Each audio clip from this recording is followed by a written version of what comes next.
વિરામ બાદ ફરી એક વખત આપનું સ્વાગત છે। તો પહિંદ વિધિ થોડી જ ક્ષણો બાદ તમને જોવા મળશે। મુખ્યમંત્રી ભૂપેન્દ્ર પટેલનો કાફલો જે જગન્નાથ મંદિરની અંદર પરિસરની અંદર એન્ટર થઈ ચૂક્યો છે અને હવે થોડી જ ક્ષણો બાદ જેવી રીતે કથાઓ છે કે મુખ્યમંત્રી જે પહિંદ વિધિ કરે એટલે રાજાધિરાજ જે છે તે પણ ભગવાનની આગળ સેવાનું કાર્ય કરીને અને પોતાની સેવા ભગવાનને અર્પણ કરે છે। એ પ્રકારનો ભાવ દર વખતે જોવા મળતો હોય છે। આ વખતે પણ સોનાની સાવરણી વડે મુખ્યમંત્રી પહિંદ વિધિ કરશે। સંવાદદાતા ગીતા મહેતા જોડાઈ ગયા છે અમારી સાથે।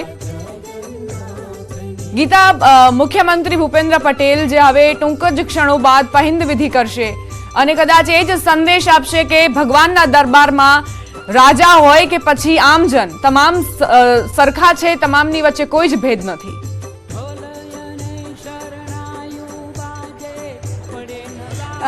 જી દીપા, ખરેખરા રાજા તો ભગવાન જગન્નાથ છે ને ભગવાન જેવો રાજા હોય તેની સામે એકેય રાજાનું મૂલ્ય ન હોય।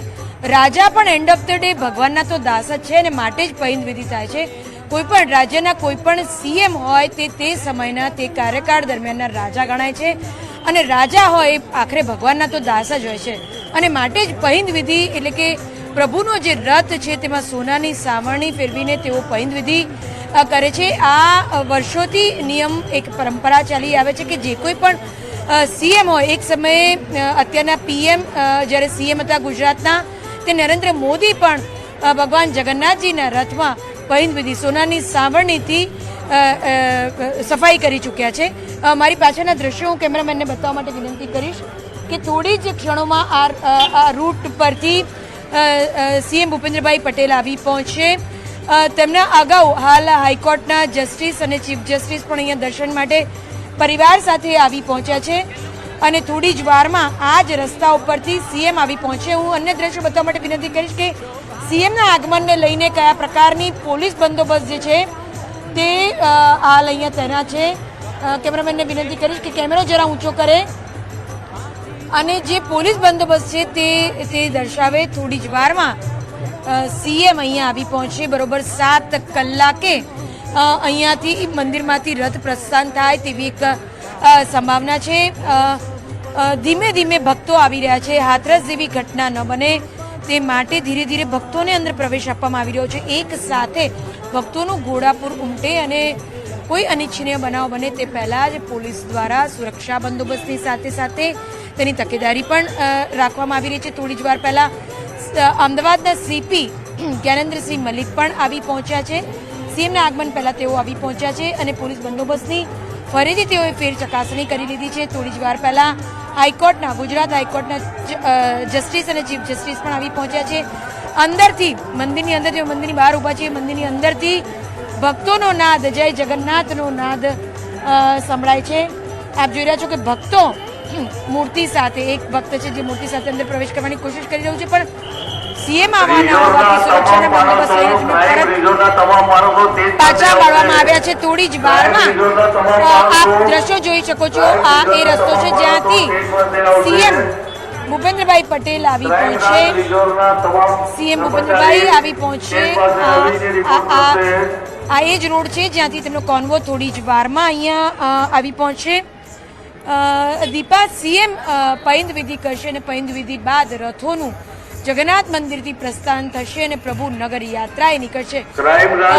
એવું મનાય છે કે જે ભક્તો મંદિર સુધી દર્શન કરવા આવી શકે છે તે તો દર્શન કરીને ધન્ય થાય જ છે પરંતુ જે ઝાડ છે, પાન છે, પશુ છે, પક્ષી છે જે સામે ચાલીને પ્રભુ પાસે નથી આવી શકતા તેવા અબોલજનોનો ઉદ્ધાર કરવા માટે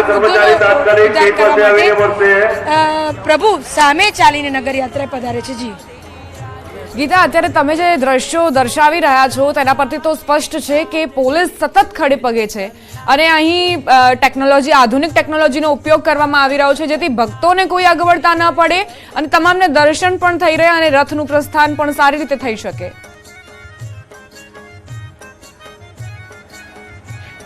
જી, આ વખતે પ્રથમ વખત આર્ટિફિશિયલ ઇન્ટેલિજન્સ એટલે કે એઆઈ નો ઉપયોગ જે રથયાત્રા છે તે દરમિયાન કરવામાં આવ્યો છે.